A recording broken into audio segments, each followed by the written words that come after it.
עידית, בואו נגיד מילה או שתיים על סינואר, שאנחנו כבר תקופה ארוכה שומעים שהוא יושב שם במנהרות, ושומע את הטנקים של צה"ל מעליו, ואנחנו שומעים את זה פעם אחר פעם אחר פעם, אבל הוא עדיין יושב במנהרות, עדיין יש לו חטופים, ועדיין מנהל את הקרב. נכון.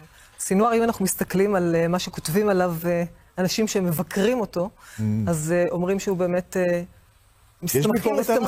ודאי, ודאי. מסתמכים על כך שהוא, אמרו שהוא היה בטיפול נפשי בעצם, שהוא עושה את הכל מתוך הטרלול שלו, כן? הוא בעצם הכניס את עזה למצב נוראי, הכל מתוך הרי הוא בעצם חי באחרית הימים. יש לו חזון משיחי, שישראל תושמד, ומבחינתו היא כבר חצי הושמדה ב7 באוקטובר, והוא חי באיזשהו חיזיון כזה, כן? שזה כבר קרה.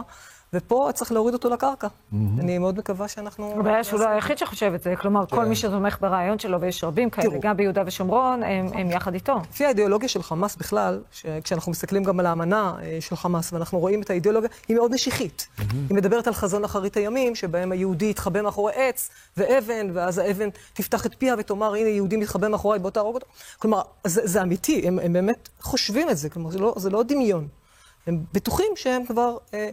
כן, כבר, אני אספר איזה סיפור שראיתי איזושהי קריקטורה, אם כבר מדברים, אז הוא כותב שסבא שלי חי בנכבה, שהייתה ב-48, אבא שלי חי את הנכסה ב-67, ואני כבר אחיה את השחרור, כלומר, הם כבר בטוחים את החריר, כלומר, כבר... אבל עם כל התיאורים על זה שיש עכשיו נכבה שנייה, ואת יודעת, אנחנו רואים את כל הנזקים, ונורית ציינה את הסבל של האוכלוסייה האזרחית, הנרטיב הזה לא מתכתב עם המציאות. זה בדיוק מה שאת אומרת, זה יש כמה מישורים. זה התחיל בהגבורה, כן, מה עשינו ב7 באוקטובר, אחרי זה המשיך בהכחשה, כי הם פחדו שישבו אותם לדאעש, אז היה פה הכחשה של כל הדברים הללו, ומיד אחר כך התחילו מה שנקרא ההתקרבנות, ולהגיד כמה אנחנו אומללים, וישראל תוקפנית, ואנחנו לא עשינו דבר. צריכים ללכת קדימה.